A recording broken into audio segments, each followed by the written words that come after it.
রাজশাহীর সাগরপাড়ায় বৃহস্পতিবার থেকে শুরু হচ্ছে রথের মেলা।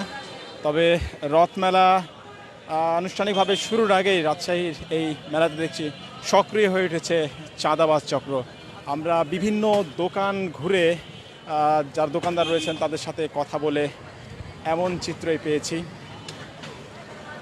যেখানে তারা বলছেন যে একটি চাঁদাবাজ চক্র বারবার এসে তাদের কাছ থেকে অর্থ দাবি করছেন এবং এটা যতক্ষণ তারা না দিচ্ছেন ততক্ষণ পর্যন্ত তাদের কাছে টাকা নেওয়া হচ্ছে। যদিও আইন শৃঙ্খলা রক্ষাকারী বাহিনীর যারা সদস্য রয়েছেন তারা মেলায় এসেছিলেন এবং তাদেরকে কোনো ধরনের চাঁদা দাবি করা হলে পুলিশ প্রশাসনকে জানাতে বলেছেন।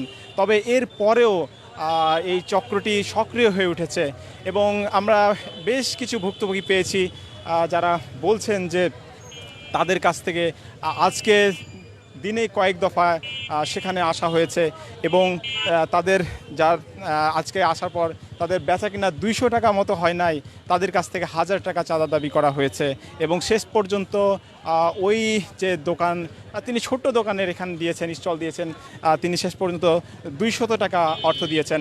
আরও একজন ভিকটিম রয়েছেন, তার সাথে কথা বললাম যে বারবার তার কাছে এসে অন্তত 5000 টাকা দাবি করা হয়েছে এবং একই সাথে আরও আরেকটি গ্রুপ এসেছিল যারা 3000 2000 টাকা মতো তাদের কাছে দাবি করছেন। রেডিও পদ্মা নিউজের ফেসবুক লাইভে রাজশাহীর সাগরপাড়ায় যে রথমেলা সেখান থেকে আপনাদের সরাসরি দেখানোর চেষ্টা করছি। আপনাদের সাথে যুক্ত আছি আমি আতিকুর রহমান মওদুদ। আমি রাত 8টার দিক থেকে মেলার বিভিন্ন স্টল রয়েছে সেগুলোতে যারা দোকানদার রয়েছেন তাদের সাথে কথা বলছি এবং এমন অনেক ভুক্তভোগী আর কি পেয়েছি। এখানে আপনি চাইলেই এই মেলায় মানে নিজ উদ্যোগে এসে আপনি স্টল দিতে পারবেন না, মানে এইটা এই ফুটপাতে এসে আপনি কোনোভাবেই সেখানে বসতে পারবেন না, সেখানে আপনাকে অর্থ পে করেই সেখানে বসতে হবে। তবে অনেকেই বিনামূল্যে এখানে বসতে পেরেছেন, যেসব বাড়ির মালিক রয়েছেন তাদেরকে এখানে মেলাতে তারা বসতে দিয়েছেন, কিন্তু অনেকেই নির্দিষ্ট অর্থ পে করেই এই ফুটপাতেই তাদেরকে বসতে হয়েছে। আমরা এমন কিছু দোকান পেয়েছি যেখানে 25,000 টাকা মতো তাদেরকে একটি দোকান থেকেই তাদেরকে পরিশোধ করতে হয়েছে, মানে চুক্তি হয়েছে আর কি, সেটা তারা পরিশোধ করবেন। এছাড়া আমরা আরও পেয়েছি যেরকম খুবই ছোট দোকান, তার কাছ থেকে 7,000 টাকার মতো চুক্তি হয়েছে যে এটা অর্থ তাকে পরিশোধ করতে হবে, এমন 5,000 রয়েছেন। এইভাবে বিভিন্ন দোকানদারদের সাথে তারা চুক্তি করেছেন। এছাড়া যেসব বাড়ির মালিক রয়েছেন সেই বাড়ির মালিকও অনেক সময় অনেকে ফ্রিতে বসতে দিয়েছেন, আবার অনেকের কাছে সামান্য কিছু অর্থ অথবা পরিচিতের সুবাদে তারা বসতে পেরেছেন।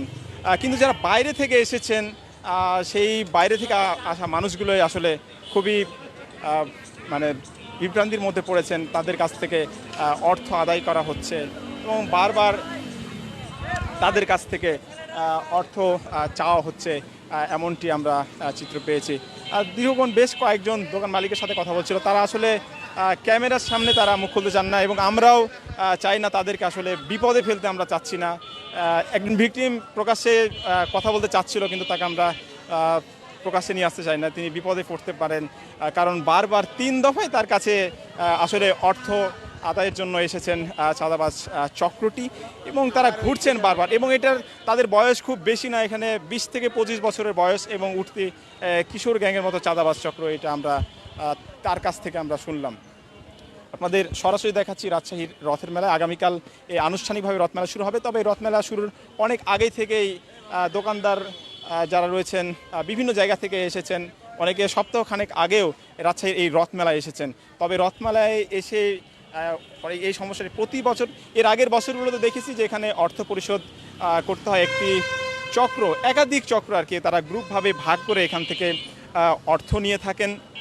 এইবারও একই অবস্থা হচ্ছে। তারা মনে করছিলেন নতুন সরকার এসেছে এবং এখানে হয়তো এবার হয়তো সেই অর্থ তাদের নাও পরিশোধ করা লাগতে পারে, তারা বিনামূল্যে বসতে পারেন অথবা সামান্য কিছু যারা শৃঙ্খলায় অথবা যারা এখানে দোকান রাতের বেলা পাহারাটা দিয়ে থাকেন তাদের হয়তো যদি কিছু পরিশোধ হবে তারা খুশি মনেই দিতে পারবেন, কিন্তু তারা বলছেন অর্থ পরিশোধ ছাড়া কোনোভাবেই এখানে বসা যাবে না। আমরা ছদ্মবেশে একটি খোঁজ নিচ্ছিলাম যে এখানে আমরা বসতে চাই অথবা এখানে আমরা দোকান এখানে বসাতে চাই, এটা কোনোভাবেই তারা বলছেন এখানে বসানো যাবে না, তারা অর্থ পরিশোধ করেছেন। সেই দোকানটি তাদের কাছ থেকে চুক্তি হয়েছে 7,000 টাকা মতো। এই বিষয় নিয়ে আমরা কথা বলেছি যারা এখানে বিভিন্ন জিলেপির দোকান অথবা মিষ্টির দোকান, যে দোকানগুলো রয়েছে, এই দোকানগুলোতে অনেকে বলছেন তারা এই বিষয়গুলো জানেন না, কিন্তু তাদের মহাজন জানেন। মহাজনের অনেকের নাম বাদ দিতে ভয় পাচ্ছেন, কারণ এটা একসাথে অনেক কয়েকটি দোকান মিলে আসলে এই তারা নিয়েছেন, এবং এই চাঁদাবাজ যারা চক্র রয়েছে তারা সেইভাবেই বিষয়টি অনেক গোপনীয়তার সাথে তারা করছেন, সেটা গোপনীয়তার সাথে করছেন, এবং প্রকাশ্যে এখন বেশ কিছু সক্রিয় চাঁদাবাজ যারা চক্র রয়েছেন তারা চাঁদা আদায় করছেন। তো এখানে যারা দোকানের মালিক রয়েছেন তারা বলছেন যদি তাদের কাছ থেকে এই অতিরিক্ত অর্থটা না নেওয়া হয় তাহলে তারা খুব ভালোভাবে ব্যবসা করতে পারবেন, তারা এমনটা বলছেন। এবং তারা বলছেন যে এখন তাদেরকে যদি আমাদের এই ব্যবসার মধ্যে থেকে 2,000 5,000 এরকম টাকা অর্থ দেওয়া লাগে, তাহলে এই অর্থটা তাদেরকে এই অতিরিক্ত লাভ করে তাদেরকে উঠাতে হবে। কিন্তু তারা চাচ্ছেন যে সাশ্রয়ী মূল্যে এই মেলা থেকে যারা আছেন তাদেরকে তাদের যে মালামাল সে বিক্রি করতে চাচ্ছেন, কিন্তু সেটা কোনোভাবে সম্ভব হবে না। তারা বলছেন যেই জিলিপি তারা অথবা যেই মিষ্টান্নগুলো তারা 200 টাকা কেজি বিক্রি করছেন, সেখানে যদি তাদের কোনো অর্থ না দেওয়া লাগে, অতিরিক্ত তাদের যে ভাড়া দেওয়া নেওয়া লাগে, তাহলে তারা খুব কম দামেই তারা কিন্তু এটা বিক্রি করতে পারবেন। এছাড়া আরও একটি অভিযোগ পেয়েছে, আসলে বিভিন্ন দোকানের সাথে কথা বলেছে, তারা বলছেন যে অনেক চক্র আছে যারা হঠাৎ করে এসেই তাদের কাছ থেকে অনেকে 1 কেজি জিলিপি হঠাৎ করে নিয়ে চলে গেল, এর কোনো অর্থ পরিশোধ করে না। এই কারণে এই চক্রটি মানে এই গোষ্ঠীগুলোকেও দমিয়ে রাখার জন্যও অনেকে আসলে এই অর্থটা পরিশোধ করতে থাকেন। যদি অর্থ পরিশোধ করা হয় তাহলে কোনো ধরনের তাদের কাছ থেকে আর বাড়তি কেউ ঝামেলা করে না, তারা এমনটাই বলছেন। আপনাদের মেলার চিত্র এখন এখানে অনেক স্টল বসেছে, সেখানে আমরা স্টলের সংখ্যা আনুষ্ঠানিকভাবে জানি না, তবে শতাধিক স্টল, একেবারে রাজশাহীর যে কল্পনা হল মোড় রয়েছে, সেই কল্পনা হল মোড় থেকে সাগরপাড়া পর্যন্ত একেবারে রথমেলা বসে গেছে। এখানে দেখতে পাচ্ছি বিভিন্ন, এবং সন্ধ্যার দিকে আজ প্রচুর ভিড় ছিল। আগামীকাল আনুষ্ঠানিকভাবে মেলা শুরু হবে, কিন্তু আজকেই আমরা অনেক ভিড় দেখতে পাচ্ছি। তবে যে ছোটো ছোটো ব্যবসায়ী রয়েছেন তারা আতঙ্কে রয়েছেন যে এইভাবে তাদের কাছ থেকে বারবার যদি এইভাবে অর্থ নেওয়া হয় তারা কীভাবে ব্যবসা করবেন, এবং তারা অনেকে দিয়ে দিচ্ছেন, এবং এই অর্থটা বলছেন তাদেরকে অতিরিক্ত লাভ করেই তাদেরকে এই অর্থটা আসলে উঠাতে হবে। তারা আইনশৃঙ্খলা বাহিনীর আরও সক্রিয় ভূমিকার কথা বলছেন। আইনশৃঙ্খলা বাহিনী তাদের কাছে এসেছেন, অনেকেই বলছেন যে আইনশৃঙ্খলা বাহিনী তাদেরকে ব্যক্তিগত যোগাযোগ নম্বরও দিয়ে গেছেন, যদি কেউ অর্থ চায় তাহলে যেন তাদেরকে জানানো হয়। তারা জানিয়েছেন, কিন্তু আইনশৃঙ্খলা বাহিনী আসার সাথে সাথে ওই চক্রগুলো পালিয়ে যায়। আসলে আইনশৃঙ্খলা বাহিনী প্রকাশ্যে আসলে তাদেরকে ধরতে পারছেন না। এখন এখানে তারা গোয়েন্দার নজরদারির কথা বলছেন, এখানে যদি গোয়েন্দার নজরদারি করা হয় তাহলে হয়তো এই চক্রগুলোকে যে চক্র রয়েছে এগুলোকে তারা এখানে ধরা সম্ভব হবে, তারা এমনটি মনে করছেন। আমরা দেখাচ্ছি আপনাদের রাজশাহীর যে সাগরপাড়ায় রথের মেলা শুরু হচ্ছে আগামীকাল থেকে, সেই রথ মেলায় আপনাদের দেখাচ্ছি।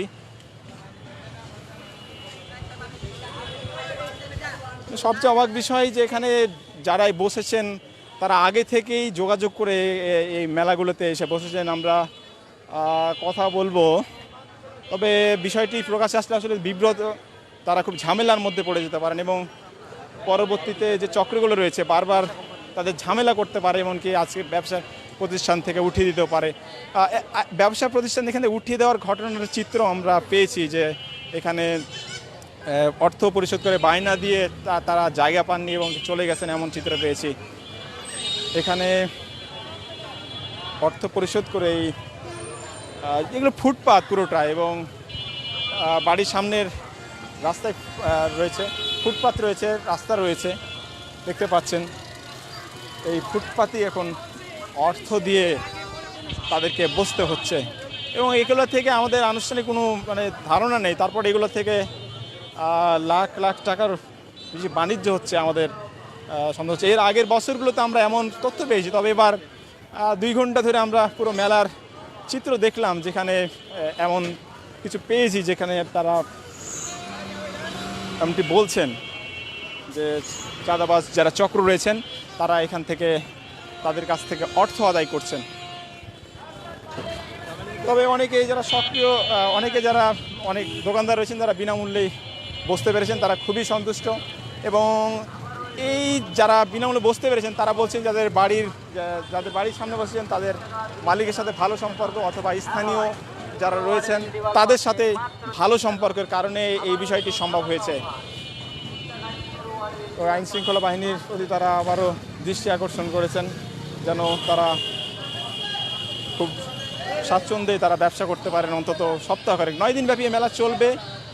কাল শুরু হচ্ছে, 24 তারিখ সমাপ্ত হবে। আমরা এমন তথ্যই পেয়েছি, আপনাদের সরাসরি দেখাচ্ছি রাজশাহীর রথ মেলা থেকে। আমরা দোকানদারদের সাথে কথা বলবো, তবে অনেকে আসলে যদি বিষয়টা নিজের সামনে বলে ফেলে তারা পরবর্তীতে ঝামেলায় পড়তে পারেন। এই কারণে আমরা বলতে চাচ্ছি না। আমরা গোপনীয়ভাবে বেশ কিছু দোকানদারের সাথে কথা বলেছি এবং বিষয়টি তারা সত্যতা স্বীকার করেছেন। দর্শক, রেডিও পদ্মা নিউজের ফেসবুক লাইভে রাজশাহীর যে সাগরপাড়া রয়েছে, সাগরপাড়ায় রথমেলা, সেই রথমেলা থেকে আপনাদের সরাসরি দেখানোর চেষ্টা করছি। রথমেলার প্রায় সবগুলো দোকানই বসে গেছে এবং আরও জমে উঠবে কাল থেকেই। এবং এই রাস্তাটা সন্ধ্যার দিকে তো পুরোটাই জ্যাম হয়ে গেছিলো, আমরা যেগুলো দেখছিলাম। রাত 8টা-9টার দিকেও আমরা রাস্তা থেকে প্রচুর জ্যাম দেখছিলাম এবং যানজটের সৃষ্টির কারণে চলাচলে বিঘ্ন করছিল। এটি আসলে এক সপ্তাহ হয়তো রাজশাহীবাসী খুব আনন্দের সহিত এই বিষয়টিকে মেনে নেন, এই মেলায় ভিড় করেন। অনেকে এই ছোটোবেলায় ফিরে যান। আসলে ছোটোবেলার সব ধরনের জিনিসপত্রই আসলে এই মেলায় পাওয়া যায়, খাবার দাবার থেকে শুরু করে খেলনা, কাঠের জিনিসপত্র সব কিছুই আসলে এই মেলায় পাওয়া যায়। তাদের দেখাচ্ছি, এখানে বিভিন্ন ধরনের মালামাল দেখতে পাচ্ছেন। আর আপনাদের দেখাচ্ছি রাজশাহী সাগরপাড়া মেলা। তারা যে রাজনৈতিক দল রয়েছে তাদের প্রতি অনেকে সহযোগিতা কামনা করছেন। রাজনৈতিক দলের অথবা আইন শৃঙ্খলা বাহিনীর যে সদস্য রয়েছেন তারা যদি এসে বিষয়গুলি তদারকি করেন যে কোথা থেকে চাঁদা নেওয়া হচ্ছে, অথবা তারা বলছেন যে এই ফুটপাতগুলো যে আগেই বিক্রি হয়ে যায়, এই বিষয় নিয়ে তাদের আসলে নজরদারি করা উচিত। যারা বাইরে থেকে এসেছেন তারা যেন চাইলে এখানে বসতে পারেন, তারা এমন বিষয়টি বলছেন। তবে যারা ফুটপাতের ভিতরে অনেকের যারা কাঠের ফার্নিচার রয়েছেন, যারা বাড়ির ভিতরে রয়েছেন তাদের ভাড়া দিতে হচ্ছে, এটা তারা মেনেই নিচ্ছেন, এটাতে তাদের কোনো সমস্যা নাই। কিন্তু সমস্যা হচ্ছে যে ফুটপাতে বসে তাদেরকে কেন অর্থ পরিশোধ করতে হবে অতিরিক্ত, এটি তাদের কাছে বড় সমস্যা হয়ে দাঁড়িয়ে উঠেছে। তবে অনেকেই মুখ খুলতে যাচ্ছে না, অনেকেরই কোনো সমস্যা মনে করতেছেন না। তারা বলছেন যে তাদের যে বেচা কিনা সেটা যদি ঠিক মতো হয়, কোনো যদি ঝামেলায় তারা না পড়েন, অর্থাৎ কেউ যদি সমস্যার সৃষ্টি না করে, তাহলে এই 10-20 হাজার টাকা তাদের উঠিয়ে নেওয়া কোনো বিষয় না। তারা বলছেন তাদের যে তারা যদি অর্থ না দেন তাহলে তাদের বিভিন্ন ধরনের ঝামেলায় পড়তে হতে পারে, কিন্তু অর্থ দিলে সেই ঝামেলাটা এড়ানো যায়, এই বিষয়টি অনেকেই মাথায় রাখছেন। আপনাদের রথমেলা দেখাচ্ছি রাজশাহীর সাগরপাড়ায়। এখানে আসলে আমাদের কমেন্ট করছেন ভয়ে মুখ খুলে না, কেউ গোপনে তদন্ত করুন। অনেকে অনেকে আমরা কথা বলেছি, বেশ কয়েকজন আমাদের সাথে সম্মুখে এই নিয়ে বক্তব্য দিতে যাচ্ছিল, কিন্তু আমরা তাদের পরবর্তীতে সমস্যার সৃষ্টি হতে পারে, কিন্তু এই কারণে আমরা তাদের বক্তব্য নিই নাই। হয়তো তাদের খুবই ব্যবসা, হয়তো 2000 টাকার অথবা 5000 টাকা তাদের মালামাল রয়েছে, তাদের কাছ থেকেই চাঁদা দাবি করা হচ্ছে। তাদের সেই ব্যবসাটাই যদি এখানে আমাদের নিউজের পর অথবা এই লাইভের পর যদি উঠিয়ে দেয়, তারা খুবই ভোগান্তির মধ্যে পড়ে যাবেন, তাদের ক্ষতিও করা হতে পারে। যেহেতু তারা এখানে সপ্তাহব্যাপী বা 9 দিন এখানে থাকবেন, এই কারণে তারা ভোগান্তির মধ্যে পড়ে যেতে পারেন অথবা খুব সমস্যার সৃষ্টি হতে পারে তাদের। আমরা এই কারণে তাদের ক্যামেরার সামনে কথা বলতে চাই, কথা আমরা নাই। তবে তারা বলছেন এটি সমাধান চান, আমাদের সহযোগিতা কামনা করেছেন এবং তারা বলছেন যে আপনারা চাইলে এটি সমাধান করতে পারবেন। মিডিয়ার সামনে তুলে ধরার জন্য তারা অনেকেই অনুরোধ জানিয়েছেন যে আপনারা বিষয়টি মিডিয়ায় তুলে ধরুন, পুলিশ প্রশাসনকে আরও সক্রিয় হতে বলুন, তাহলে তারা স্বাচ্ছন্দ্যে ব্যবসা করতে পারবেন, এমনটাই বলছেন।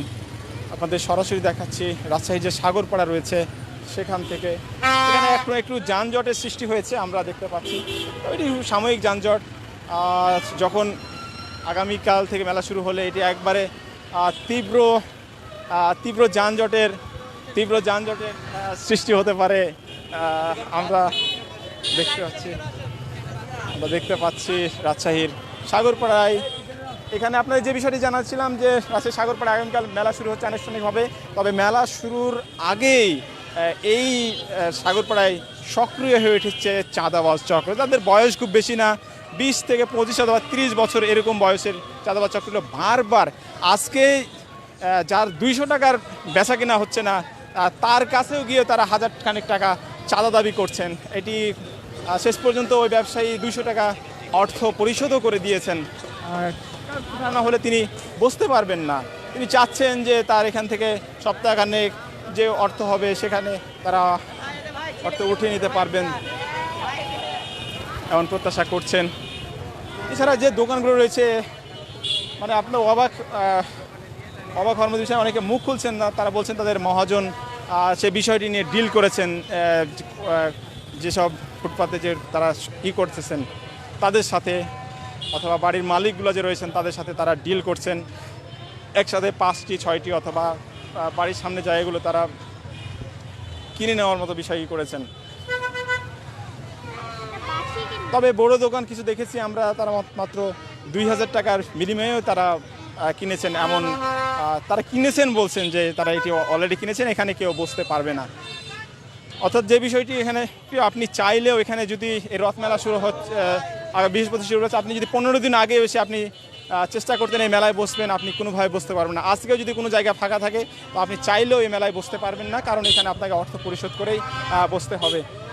এটাতে স্পষ্টতই যে এখানে অর্থ দিয়েই পুরো বিষয়টা করা হচ্ছে। এবং যারা আজকে এসে বসেছেন সে বিষয়টি তারা আমরা প্রমাণ পেলাম যে সেখানে অর্থ নেওয়া হচ্ছে। আমরা আজকে ঢাকা থেকে এসেছেন একজন ছোট্ট দোকানে যারা ফুলের বিভিন্ন মালামাল, কাপড়ের ফুল, প্লাস্টিক করে মালামাল বিক্রি করেন, তারাও বলছেন যে এই বিষয়টা করা হচ্ছে, অর্থ নেওয়া হচ্ছে, এমনটাই তারা জানালেন। আমরা সরাসরি দেখাচ্ছি রাজশাহীর যে কল্পনা হল মোড় রয়েছে সেখান থেকে। এখানে বিভিন্ন দোকান বসেছে, আপনাদের পুরো মেলার চিত্র আপনাদের ঘুরে ঘুরে দেখালাম। তবে চাচ্ছেন যে এই মেলা যাতে তারা সুষ্ঠুভাবে ব্যবসা করতে পারেন সেইটি চাচ্ছেন। আইন শৃঙ্খলা রক্ষাকারী আমরা পুরো যে মেলা ঘুরলাম, এখানে আমরা কোনো আইন শৃঙ্খলা বাহিনীর সদস্যদের আমরা এখন চোখে পড়িনি। সন্ধ্যার দিক ছিল, সন্ধ্যার দিকে আমরা দেখেছি যে আইন শৃঙ্খলা বাহিনী, তবে মেলার এই মাথা থেকে আমরা ওই মাথা ঘুরলাম, ভিতরে কোনো আইন শৃঙ্খলা বাহিনীর উপস্থিতি আমরা এখন পর্যন্ত চোখে পড়িনি। এখন সময় রাত প্রায় 11টা বাজে, এই সময় আমরা কোনো আইন শৃঙ্খলা রক্ষাকারী বাহিনীর উপস্থিতি দেখলাম না। তবে সন্ধ্যার পরে আমরা আইন শৃঙ্খলা বাহিনীর টহল দেখেছি, আশপাশে দেখেছি, গোয়েন্দা সংস্থার লোকও রয়েছেন, আমরা দেখেছি তারা এখানে সক্রিয় ছিলেন। তবে এই মুহূর্তে আমরা দেখছি না। মেলাটা কিছুক্ষণ হয়তো আর আধা ঘন্টা 1 ঘন্টা পরে অনেকে দোকান বন্ধ করে চলে যাবেন। তবে শৃঙ্খলা রক্ষায় দোকানদার যারা আছেন তারা সার্বক্ষণিক আইন শৃঙ্খলা রক্ষাকারী বাহিনীকে চান। এর পাশেই থানা, এখানে খুবই কাছেই থানা, বোয়ালিয়া থানা, মানে হাতের নাগালেই থানা, চাইলে পুলিশ যে কোনো সময় এখানে আসতে পারে। তবে পুলিশের টহল, এখানে পুলিশের টহল চাচ্ছেন যাতে আইন শৃঙ্খলা এখানকার পরিস্থিতি ঠিকঠাক থাকে। তো রেডিও পদ্মা নিউজের ফেসবুক লাইভে এই ছিল রাজশাহীর সাগরপাড়া থেকে। আমরা পরবর্তীতে বিভিন্ন আপডেট এবং এই মেলার বিভিন্ন তথ্য আপনাদের জানিয়ে দেওয়ার চেষ্টা করব, এবং আগামীকাল থেকে আমরা এই তথ্যগুলো আপনাদের ধারাবাহিকভাবে জানাবো। সে পর্যন্ত ভালো থাকবেন।